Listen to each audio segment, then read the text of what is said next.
안녕하세요. 클릭K 플러스입니다. 출산율은 계속해서 떨어지고 노인 인구는 늘면서 초고령 사회가 점점 현실로 다가오고 있습니다. 65세 이상 인구 비중이 전체 인구 대비 14% 이상이면 고령 사회, 20% 이상이면 초고령 사회로 분류하는데요. 지난해 우리나라의 65세 이상 고령 인구는 901만 8천 명, 전체 인구 중 17.5%로 사상 처음 900만 명을 넘어섰는데요. 3년 뒤인 2025년엔 20.3%를 넘어 초고령 사회로 진입할 것으로 예상되고 있습니다. 이렇게 우리 사회의 고령화 속도가 빨라지면서 노인 일자리 창출, 노인 돌봄 등이 사회 문제로 떠오르고 있는데요. 이에 정부가 대책 마련에 나섰습니다. 자세한 내용 알아보겠습니다. 돌봄이 필요한 어르신에 대한 노인 맞춤 돌봄 서비스 대상자가 지난해보다 5만 명 많은 55만 명으로 확대됩니다. 노인 맞춤 돌봄 서비스는 65세 이상 기초수급자, 차상위, 기초연금수급자 중 홀로 일상생활이 어려운 노인을 대상으로 하는데요. 단순한 안부 확인을 넘어 가사나 외출 동행 등 맞춤형 서비스를 지원합니다. 또한 가족, 이웃 등과의 접촉이 거의 없어 고독사, 자살 위험이 높은 어르신을 대상으로 맞춤 상담과 집단 활동을 제공합니다. 이 노인 맞춤 돌봄 서비스를 필요로 하는 노인이나 가족이 주소지 행정복지센터에 방문하거나 전화, 팩스 등을 통해 신청할 수 있는데요. 신청이 접수되면 전담 사회복지사가 선정조사와 상담을 실시하고 시군구의 승인을 거쳐 선정됩니다. 또한 지난 12월부터 장기요양 재택의료센터 시범사업이 실시되고 있는데요. 거동이 불편한 재가 장기요양 수급자에게 의료기관이 직접 가정으로 찾아가 의료, 요양, 돌봄 서비스를 통합적으로 제공하는 정책입니다. 어르신들이 지역사회에 계속 거주할 수 있도록 지원하기 위해 마련됐습니다. 지역 장기요양 수급자 1등급에서 4등급자 중 거동이 불편해 재택의료가 필요하다는 의사의 판단에 따라 대상자를 선정하는데요. 월 1회 이상 의사의 방문 진료와 월 2회 이상 간호사의 방문 간호가 지원되고 초기 상담, 환자별 케어, 정기적 모니터링 서비스도 함께 제공됩니다. 현재 재택의료센터는 시범사업으로 28개소가 운영되고 있는데요. 2026년까지 80개소로 늘릴 계획입니다. 그런가 하면 노인도 건강하고 안정적으로 일할 수 있도록 사회 서비스형 노인 일자리와 민간 취업과 연계되는 민간형 노인 일자리가 확대됩니다. 사회 서비스형은 지난해 7만 개였지만 올해는 8만 5천 개로 늘어나고 민간형은 기존 16만 7천 개에서 올해 19만 개로 확대됩니다. 사회 서비스형의 경우 65세 이상 노인의 경력, 활동 역량을 활용해 일자리를 제공하는데요. 쉽게 말해서 경력을 살려서 일할 수 있는 형태라고 생각하시면 됩니다. 사회 서비스형 참여자들은 보통 하루에 3시간씩 주 5회 일하고 월 최대 60시간 근무하는데요. 기관에 따라 다르지만 한 달 평균 60만 원의 급여가 지급됩니다. 반면 민간형 일자리는 소규모 매장, 전문 직종 사업단 등을 공동으로 운영하는 시장형 사업단과 기업의 노인 취업을 연계하는 취업 알선형으로 구분되는데요. 경제적 부가가치를 생산해내고 임금도 일한 만큼 받는 노인 일자리가 많습니다. 사회 서비스형과 다르게 활동기관과 시간, 활동비가 정해져 있지 않고 어떤 근로를 하며 근로계약을 어떻게 하느냐에 따라서 달라집니다. 노인 일자리 사업에 참여하고 싶다면 관할 지역 행정복지센터나 노인 일자리를 진행하고 있는 노인복지관, 시니어클럽, 대한노인회에 가서 신청하시면 됩니다. 또 노인 일자리 여기, 복지로 등 온라인을 통한 신청도 가능하니까 참고하시기 바랍니다.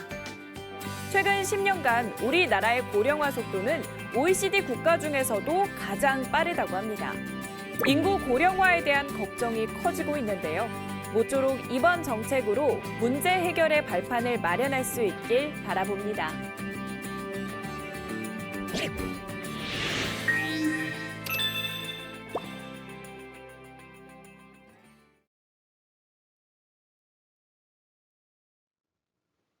안녕하세요. KTV로 소개된 초고령 사회를 준비하다 2023 노인 복지 정책을 먼저 보여드렸습니다. 어르신들께서 많이 참고해 주세요. 어르신들의 길잡이 시그널 음악 해피를 들으시면서 시작하겠습니다.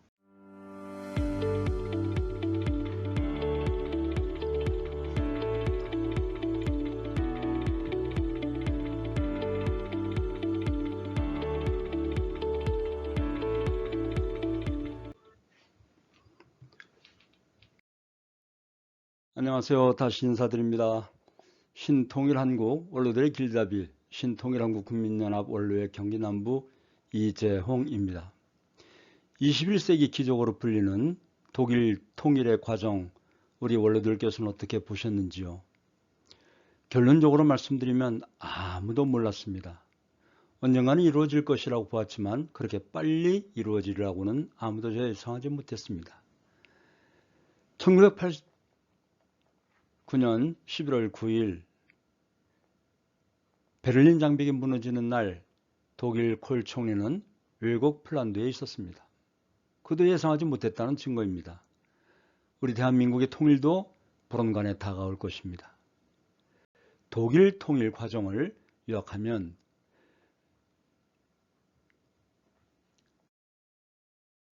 동독 주민들의 시위로 동독 공산 정권이 붕괴되고 자유선거 실시로 체제 선택권을 갖게 된 동독 주민들이 동독 공산 정권을 버리고 서독의 편입을 선택했고 서독 정부가 기민한 외교를 통해 2차 대전 전승 4대국의 동의를 받아냄으로써 통일이 이루어질 수 있었습니다. 또한 통일은 이런 참고할 점은 주민의 자유로운 의사표시를 통해 이루어진 민주적 통일이라는 점과 그리고 피 한 방울 흘리지 않은 평화적 통일이라는 점 또한 주변국의 동의를 받으면서 이루어진 통일이라는 점에서 21세기의 기적이라고 불립니다. 통일이 그랬듯이 우리 대한민국의 통일도 언제 이루어질지 모릅니다. 통일에 대비해서 무엇보다 중요한 것은 통일을 이루고자 하는 공통적 필요성이 있어야 된다는 것이죠. 지금 우리 현실을 보면 사상적인 갈등에서 통일을 맞이한다면 얼마나 더 혼란스럽겠습니까? 그런 의미에서 우리 원로들의 소망을 이루는데 저희 원로들의 길잡이가 앞장서 보고자 이런 코너를 마련해 보았습니다. 어제 5월 30일 새벽에도 북한에서 소위 정찰 위성을 쏘아 올렸다가 실패했죠. 북한의 민족사관은 조선전사 34권에 보면 모든 역사 발전의 원동력을 계급투쟁사로 보며 유물사관에 맞도록 역사 날조를 하고 있습니다. 인민대중의 투쟁에 의해 유인원 선사시대, 즉 농노시대에서 현 단계를 사회주의 사회를 이루기까지 계급투쟁사로 보는 것입니다. 즉 최종 목표로 통일사회주의 국가, 김일성 세습체제 하에 주체 민족 국가 건설이 이루어진다는 것입니다. 그러나 문제점은 한국사를 계급투쟁의 역사로 해석할 뿐 증거가 불충분합니다. 정통성으로 본 유물사관을 비판하고 그 대안을 제시하면 유물론자들은 계급투쟁사의 민족의 역사를 억지로 두드려 맞춘 날조한 역사관이며 주체사상을 바탕으로 한민족의 역사를 왜곡하고 있다는 것입니다. 또한 유물론주의자들은 훈민정음의 창제를 이데올로기의 형태로 보며 지배계급이 피지배계급을 착취하는 수단으로 간주하고 있을 뿐만 아니라 한국 민족의 국난 극복사를 계급투쟁사로 설명하고 있습니다. 따라서 그 대안은 유물사관이 아닌 하나님주의 역사관의 정립을 해 나가야 할 것입니다.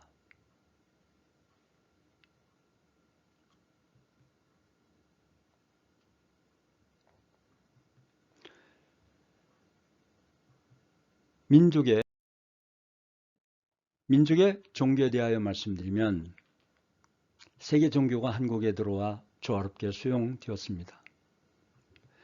한민족은 옛날부터 경천사상에 의한 제천의식뿐 아니라 삼일, 신고, 신사기, 신지비사와 같은 경전, 소도와 같은 성지관념 등 여러 종교 전통을 갖고 있습니다. 한민족은 모든 종교의 정수화되는 가르침을 민족 정신의 본바탕에 갖고 있기 때문에 종교 통일을 이룩할 수 있습니다. 문화의 바탕인 종교들이 한국에 들어와 한국 사상에 의해 조화를 이루면서 통일됨으로써 조화를 이룰 수 있었으며 세계적인 도예 사회의 모델을 제시하였다고 도덕경국에 기록되어 있습니다. 즉 초허무지사, 행무원지교, 주주사지야 그야말로 아무것도 안 한 것 같으면서도 말없는 가르침을 행하니 주나라 공자의 가르침과 같다는 그 최치원의 가야비 비문에 기록되어 있습니다.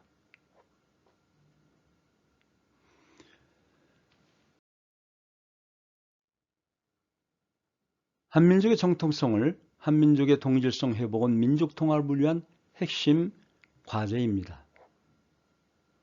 남과 북은 정치 권력의 정당성 강화를 위해 한민족이라는 궁지와 자부심을 내세우면서 서로 국가의 정통성을 강조해 왔습니다. 그런데 분단으로 이주화된 남북 간의 대립적인 정통성 주장은 민족 통합의 과정에서 큰 걸림돌로 작용되었습니다.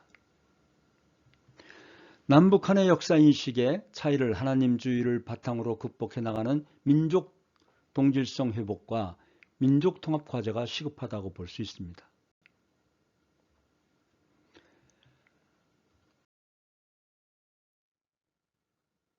한민족의 순환의 의미에 있어서 한민족은 선을 추구하는 도의 민족입니다. 하나님의 북기섭 역사에서 선편인 한민족은 삼국시대부터 지금까지 참으로 눈물겨운 고난의 길을 걸어왔으며 8만년 역사 동안 931번의 위침을 받았습니다. 뿐만 아니라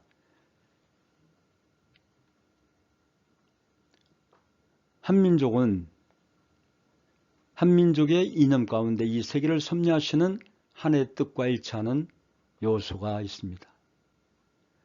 한민족은 선을 추구하는 도의의 민족이기 때문에 아무리 국군이 융성한 때라도 결코 남의 나라를 침범한 적이 없습니다. 한민족은 경천, 홍익, 광명의 세계를 추구하는 도의 민족입니다.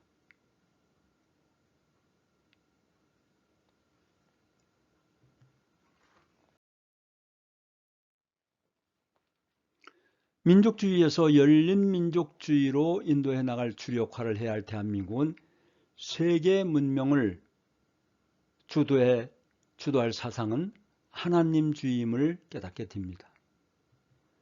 즉 신중심 절대의 가치를 기반으로 한 사상이며 동서양 문명을 공유하면서 창조해 나갈 사상이 환태평양 섭리의 하나님주의입니다.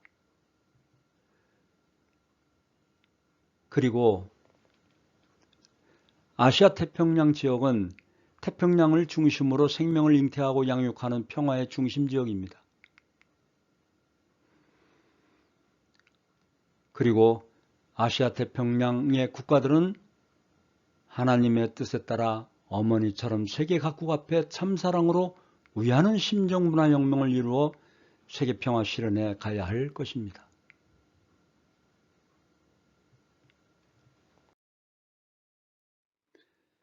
여기서 4대 강국의 지형학적 의미에 대한 내용입니다. 여기서 우리가 아셔야 할 것은 우리 민족의 우월성만 고집해서는 안 된다는 것입니다. 특히 통일을 위해서는 통일 문제는 한반도를 둘러싼 4강의 지정학적 역학관계를 고려하지 않을 수 없기 때문입니다. 북쪽의 대륙 세력인 러시아와 중국은 그야말로 강국입니다. 우리나라의 안보와 여러 가지 역학관계를 볼 때 우리나라는 필히 한국, 일본, 미국과 하나 되어야 합니다. 북한은 중국과 러시아와 손잡고 있지 않습니까? 그런 면에서 우리는 3.1절 정신으로 가야 합니다. 하나님을 중심 삼고 오직 독립을 외쳤던 우리 선조들은 자기 종교, 정치 그리고 어느 특정 인이나 관계기관에 의해서가 아니라 자발적으로 일어섰던 것입니다. 원로들의 길잡이는 3.1절 정신으로 초종교적이고 초민족적으로 오직 참사랑에 의해 열린민족주의를 인도해 가자는 운동을 전개해 가고 있습니다. 3.1운동 때처럼 우리의 민족 정체성은 종교를 초월하여 하나 되자는 운동을 새롭게 해야 합니다. 사리, 사욕, 당리당략을 떠나서 오직 본연의 양심에 따라 기독교, 천도교, 불교 등 종교가 하나 되어 신통일한 국을 이루고 열린민족주의를 통하여 북한의 무신론적인 민족주의를 극복하고 대한민국의 하나님 중심한 민족주의의 정체성을 이룩하자는 것입니다.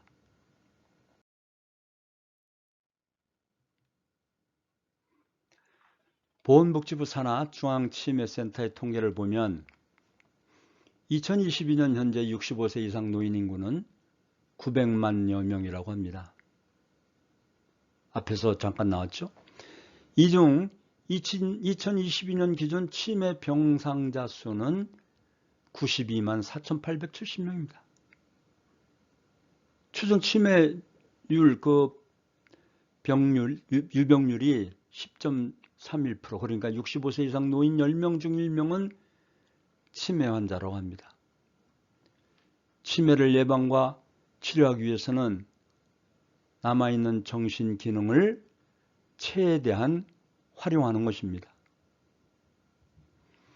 노인은 침상에 3일에서 3주만 움직이지 않고 누워있어도 걷지 못하게 된다고 합니다. 아주 사소한 것이라도 본인이 할 수 있는 것은 하게 해야 한다고 합니다. 그리고 정부의 지원과 협조를 우리는 받고 있습니다.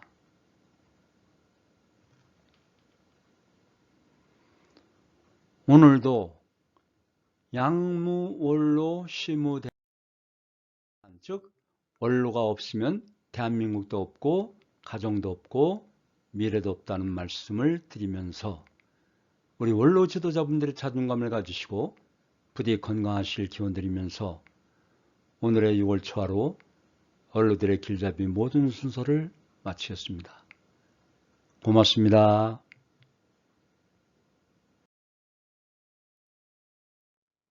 감사합니다.